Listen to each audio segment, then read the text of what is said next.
Oke, kita klik lewati. Ya, untuk guru yang sudah membuat kelas online, untuk perintah-perintah yang akan kita tugaskan kepada siswa, hendaknya langsung kita sampaikan di kolom kelas online masing-masing kelas. Misalkan saya ingin membuat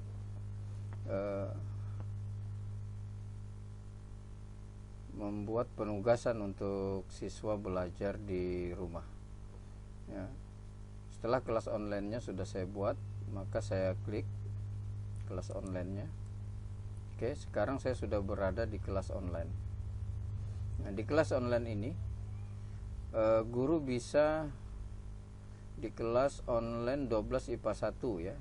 Guru bisa memberikan perintah-perintah apa saja yang harus dikerjakan oleh siswa di kelas online tersebut. Nah, misalkan salah satu contohnya, saya memberikan arahan kepada siswa di kelas online khusus kelas 12 IPA 1, ya. Nah, di 12 IPA 1 saya kasih arahan seperti ini. Berikut langkah BJJ belajar jarak jauh sebagai berikut. Pelajari materi prakarya dan kewirausahaan dengan cara klik menu bahan ajar di deretan menu samping kiri kalian. Nah, jadi di sini di kiri ada bahan ajar. Nah, guru yang ingin membuat bahan ajar, klik bahan ajar, ya, kemudian klik bagikan bahan ajar, ya. Kalau ini belum ada bahan ajarnya, maka tampilannya nanti di sini ada menu untuk membagikan bahan ajar. Nah, karena ini sudah saya buat, maka masuk sudah bahan ajar. Nah, jika ada bahan ajar baru, bagikan yang baru, ya. Tinggal diklik, tinggal dipilih upload dari komputer atau ambil dari kelas yang lain, ya. Nah, kita klik upload dari komputer misalkan, kemudian muncul bahan ajar ini akan dibagikan untuk kelas apa, seluruh kelas, ya. Misalkan seluruh kelas, maka kita contreng semuanya, ya. Kemudian bahan ajar itu dalam bentuk apa? Kita klik di sini, pilih jenis bahan ajar. Jadi ada beberapa pilihan: Word, PDF, Excel, PowerPoint, video, link artikel, atau bahan ajar gambar. Nama bahan ajarnya apa, keterangannya apa, dan seterusnya. Kemudian klik simpan bahan ajar. Maka dia akan muncul secara otomatis di kolom bahan ajar. Ini nanti akan diakses oleh siswa. Nah, khusus untuk penugasan yang lain, misalkan setelah membaca bahan ajar, siswa mengerjakan soal pada minggu yang akan datang, maka kita klik CBT, Computer Based Test, ya. Jadi jangan memberikan penugasan di bahan ajar, penugasan untuk menyelesaikan soal. Jadi untuk soal apapun bentuknya kita selesaikan di menu CBT.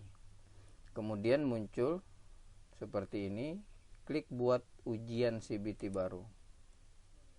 Nah, kita ada di kolom CBT, ya. Di sini petunjuknya pengaturan ujian. Jenis ujiannya apa? Tinggal dipilih, ya. Ujian kuis, penilaian akhir, atau harian. Misalkan kuis, ya, kita pilih. Nah, setelah itu nama ujian CBT-nya apa? Nama ujiannya misalkan kuis pendalaman teori, ya, semester ganjil. Nah, teori tentang apa, ya, yang kita ajarkan. Waktunya berapa menit? Waktunya 120 menit. Artinya kalau siswa itu sudah ingin mengerjakan CBT, maka dia ada waktu sebanyak 120 menit, ya. Dan siswa harus keluar sebelum waktunya habis. Nah, tanggal mulai ujiannya ini diatur di sini. Nah, muncul seperti ini. Ini jamnya, ya, di tanggal berapa kita ingin melaksanakan ujian, atau dari tanggal berapa ke tanggal yang berapa. Misalkan ada 4 hari, dari tanggal 15, 16, 17, 18. Berarti di sini kita setting jadi tanggal 18. Nah, kemudian waktunya sampai misalkan jam 10, klik jam 10, selesai. ya, acak misalkan, aktifkan ujian, ya. Nanti berarti ini akan bisa diakses siswa pada tanggal dan jam yang sudah kita tentukan. Nah, setelah ini selesai, kita klik buat soal ujian. Nah, untuk soal ujian yang pertama, di sini boleh kita padukan, ya. Mau pilihan ganda dulu, oke, kita klik pilihan ganda, kemudian apa soalnya, jawabannya yang mana. Nah, ini, ya. Nanti kuncinya di sini, kunci jawabannya. Bobotnya mau berapa kita kasih? Ya, kalau 10 soal misalkan, berarti satu soal 10 bobotnya. Tambahkan kalau ini sudah selesai. Klik tambahkan. Ya. Jadi kita klik tambahkan, maka otomatis ini nanti akan menjadi nomor 2 dan seterusnya. Kita boleh lagi memilih ingin soal yang lain, misalkan mau salah benar, mau menjodohkan. Jadi dalam satu kali ujian, ketika siswa ingin mengerjakan soal kita, bisa jadi ada beberapa jenis soal yang dikerjakan, ataukah mau essay dan lain sebagainya, ya, di sini.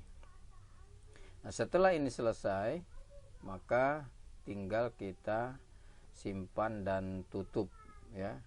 Seandainya kita ingin mengerjakannya di form atau di template yang khusus disediakan e-learning, maka kita download dulu templatenya di sini. Import soal. Klik import soal, download template. Setelah templatenya terisi, maka tinggal kita cari file templatenya ada di mana. Nah, kalau sudah dapat, misalkan ini, kita klik open, masuk di sini, import soal. Nah, sudah masuk soalnya, tinggal diklik simpan dan tutup. Ya, seperti itu cara memberikan penugasan soal kepada siswa.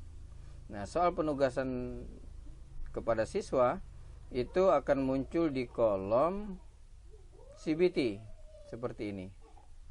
Nah, dan akan ada tokennya, ya. Token inilah yang akan kita bagikan ke siswa, ya.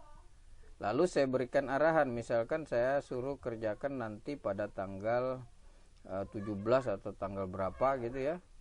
Nah, atau minggu depan, maka saya kasih arahan nanti di timeline kelas. Saya klik timeline kelas, kemudian saya berikan arahan seperti ini.